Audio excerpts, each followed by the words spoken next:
Buen día a todas las personas que siguen este tema bíblico que hemos titulado Una hora en el Arca de Noé, propuesto por la Academia de Avar. Ya hemos publicado una primera parte en la cual vimos algunas consideraciones al texto bíblico.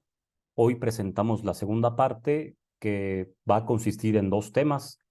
Primero, la memoria colectiva del diluvio y segundo, algunas evidencias arqueológicas sobre este acontecimiento. Pues sin más preámbulo, vamos a dar comienzo compartiendo la pantalla e iniciamos. En este primer tema en esta primera parte de esta segunda sección, vemos la memoria colectiva del diluvio e iniciamos con una cita bíblica que nos guía. El diluvio descargó sobre la tierra durante 40 días.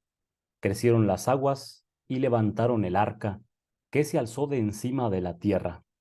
Génesis 7:17. Bien, vamos a decir entonces algo muy interesante, inmediatamente la pluma para ir señalando.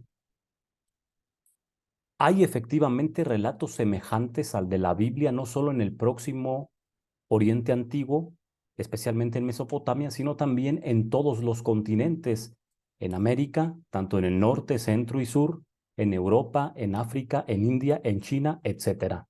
Fíjense nada más lo que estamos diciendo. El relato del diluvio no es exclusivamente de la Biblia. En muchas culturas y prácticamente en todos los continentes hay relatos de diluvio que forman parte de una memoria colectiva de los pueblos. Esto es algo importante a tener en cuenta. Eh, Parece, pues, que en la memoria colectiva de la humanidad se ha conservado el recuerdo de un diluvio universal. El concepto de memoria colectiva hace referencia a todos aquellos aspectos que forman parte del legado de una comunidad. Es decir, pareciera que la idea de un diluvio universal es patrimonio, por así decirlo, de la memoria colectiva de la humanidad. Porque en todos los continentes encontramos relatos míticos acerca de un diluvio universal. Fíjense nada más lo que estamos diciendo. No es exclusivamente algo original de la Biblia. En todos los continentes hay este fenómeno. Ahora, continuamos diciendo, en el análisis de los relatos del diluvio encontrados en Mesopotamia, lleva en la base de dichos relatos un fenómeno bien conocido en las grandes llanuras de esta región, la crecida anual de los dos ríos de Mesopotamia, el Tigris y el Éufrates. Bien, ya que una vez dijimos que la memoria colectiva del diluvio está prácticamente en todas las culturas, regresando a la región que nos interesa, acuérdense, la región de Mesopotamia, aquí vemos un mapa, esta es la media luna fértil, la que pusimos aquí con rojo, aquí están los ríos Tigris y Éufrates. Se empezó a decir, bueno, ¿qué sucedió? Algunos pensaban que era la crecida de estos ríos la que se desbordaba e inundaba las ciudades y había un fenómeno de inundación. Ahora, esta creciente primaveral, algunas veces más importantes que otra, es consecuencia de las lluvias en las elevadas mesetas de la Anatolia Oriental. Esto que tenemos aquí, que podríamos ver en verde, que es la actual Turquía, anteriormente se conocía como la Anatolia. Es decir,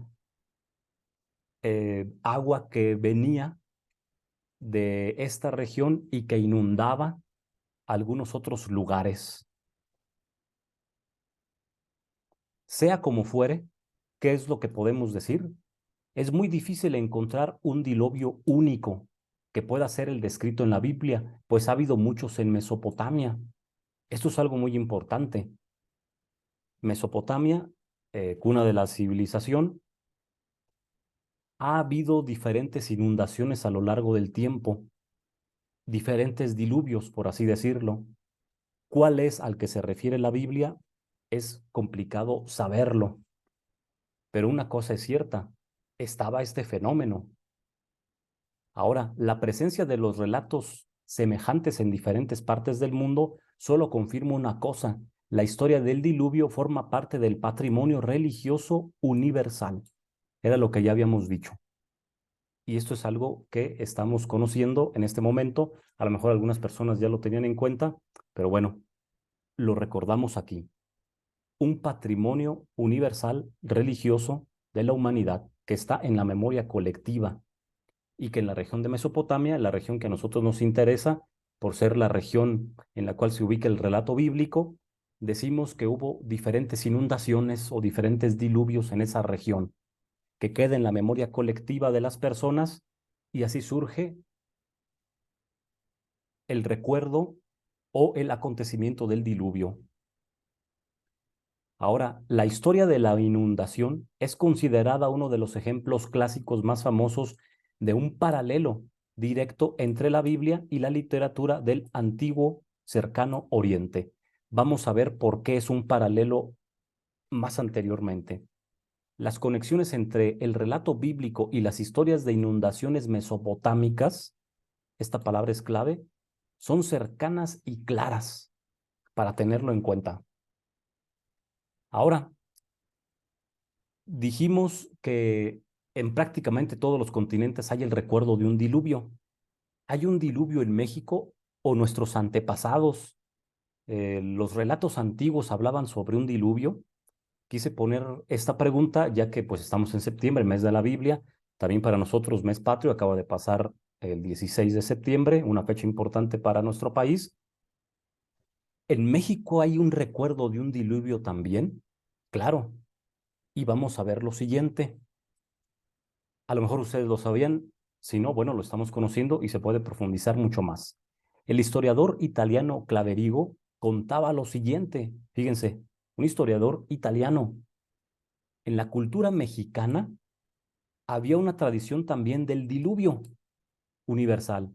Se decía que cuando todos los hombres quedaron sumergidos bajo el diluvio, nadie se salvó excepto un hombre llamado Coxcox, el Noé mexicano, también conocido como Teocipactli, y una mujer llamada Xochiquetzal o Xochitl, quienes se salvaron en una pequeña barca y que tras haber desembarcado más tarde en una montaña, recuerden que el arca de Noé descansa en el monte Ararat.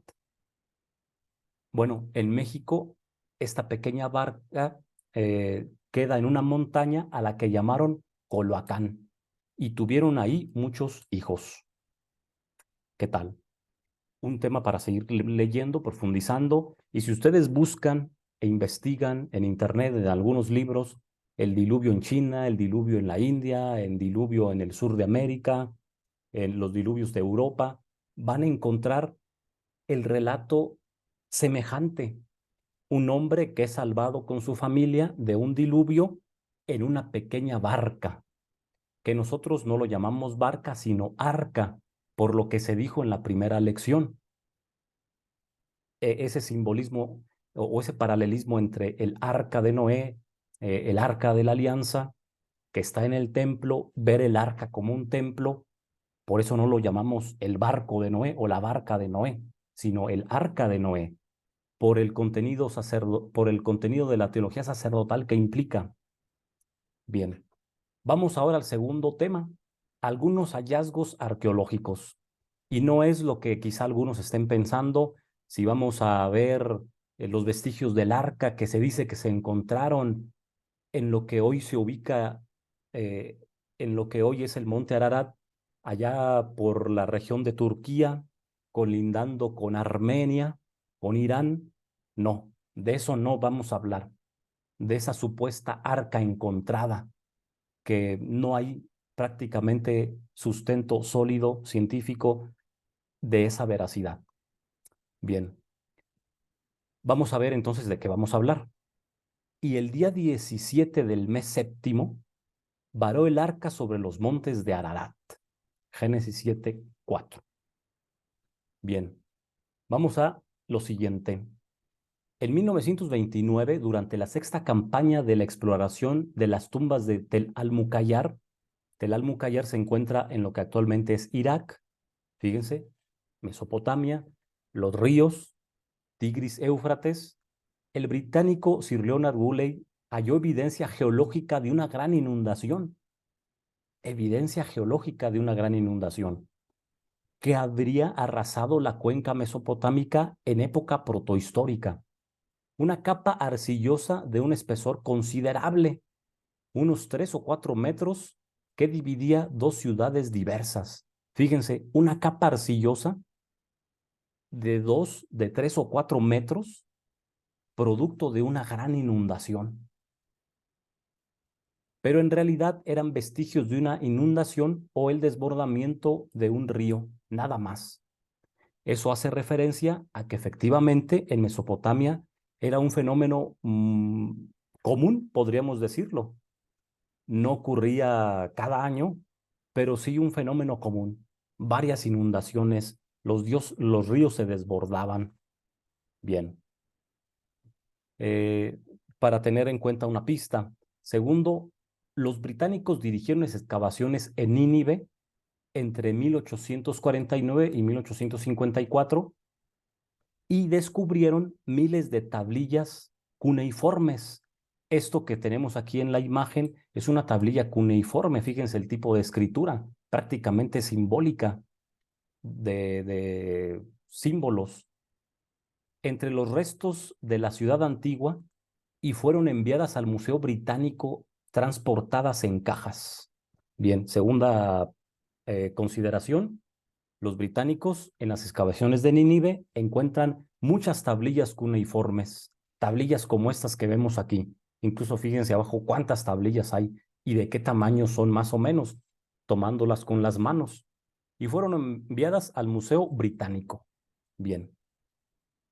Ahora, la primera evidencia, esto es importante, la primera evidencia de una historia de inundación mesopotámica fue descubierta por el británico George Smith, de 24 años, en 1872. Su descubrimiento despertó gran emoción entre el público y probó que la historia bíblica del diluvio tenía un paralelo cuneiforme muy similar. Bien, la historia dice, aquí tenemos incluso la imagen de este personaje, de este hombre. La historia dice que George Smith fue empleado en una imprenta y en sus pausas para el almuerzo venía al Museo Británico porque estaba muy interesado en estos nuevos descubrimientos que venían al museo. Los arqueólogos que estaban trabajando por aquellas regiones iban llevando al museo pues todos estos tipos de evidencias arqueológicas o más bien materiales arqueológicos, porque antes del análisis no se sabía qué eran, al museo para que estén ahí. Bien. Ahora, otra cosa. Un conservador del museo llamado Samuel Birch contrata a Smith como asistente en la sección asiria del Museo Británico y como restaurador de las tablillas de Nínive. Se dice que George Smith era un experto en este tipo de escritura cuneiforme, era experto en la cultura asiria, pero lo interesante, de acuerdo a lo que dicen, o así se maneja la historia, es que él aprendió por su cuenta, porque era un apasionado de estos temas, de aquellas regiones. No es que haya tenido una formación estrictamente académica que lo capacitara para entender lo que iba a descubrir. Fue su pasión y fue su gusto por este tema lo que lo llevó a descubrir algo muy interesante. En 1872, mientras pegaba las piezas rotas de las tablillas, se dio cuenta de una línea en un texto roto que parecía ser parte de un mito o de una leyenda. A toda prisa, Smith miró el resto de la columna y leyó lo siguiente. Fíjense lo que vamos a leer a continuación, descubierto en estas regiones de Mesopotamia.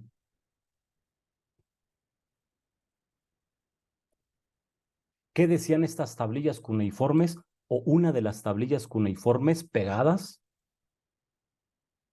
Utnapishtim se dirigió a Gilgamesh. Te revelaré algo, Gilgamesh, una historia secreta. Te contaré solo a ti un secreto de los dioses. Fue en la ciudad de Shuruppak, que bien conoces, la que está a orilla del río Éufrates, ciudad antigua de los dioses. Los grandes dioses tomaron la decisión de desatar el diluvio, de desatar el diluvio. Oh hijo de Ubartutu, destruye tu casa, construye una barca, abandona las riquezas, busca la vida, aborrece los tesoros, mantén vivo el soplo de la vida, salva la semilla de todos los vivientes en la cala de una barca. Fíjense que aquí están hablando de barca y nosotros hablamos de arca por la teología que encierra. Una barca que tú mismo construirás, que sea su plan eh, proporcionado. Igual es su ancho y su largo, que esté cubierta con el Apsu. Yo comprendí y dije a Ea, mi señor, sea como lo has dicho, señor mío, tu orden yo la acataré y la llevaré a cabo. Seguimos leyendo. 6 días y 6 noches continuó el viento y el diluvio, la tempestad. El diluvio aplanó la tierra. Llegado el séptimo día, se aplacaron la tempestad, el diluvio, la batalla, que habían golpeado cual manotazos de parturienta. El mar se apaciguó, el viento y Mulu se silenció, el diluvio se acabó. Yo vi el mar, el silencio era total. La especie humana toda había vuelta al barro. Fíjense las semejanzas que estamos viendo aquí. La superficie del agua era tan plana como una azotea. Aquí. En el monte Nishir se varó el arca, como en el monte Ararat en el relato bíblico. La retuvo en el monte Nishir sin dejarla partir. 1 o 2 días retuvo así el arca el monte Nishir, hasta que llegó el séptimo día, saqué y solté una paloma. Fíjense las semejanzas tan grandes. Se fue la paloma y regresó, pues no alcanzó tierra en que posarse. Saqué y solté una golondrina. Se fue la golondrina y regresó, pues no alcanzó tierra en que posarse. Saqué y solté un cuervo. Se fue el cuervo y vio retirarse el agua, picoteó, rasgó la tierra, alzó la cola y no volvió. Hice salir a todos los 4 vientos y ofrecí un sacrificio, como Noé. Levanté un altar en la cumbre de la montaña. Esto está atestiguado en la tablilla número 11 del poema de Gilgamesh. Así que el poema de Gilgamesh es un texto de literatura antigua de la cultura mesopotámica que nos habla de un diluvio. Es muy probable que los autores bíblicos hayan conocido este relato y se hayan inspirado para hacer el relato del diluvio, pero no fue un copiar-pegar. ¿Por qué?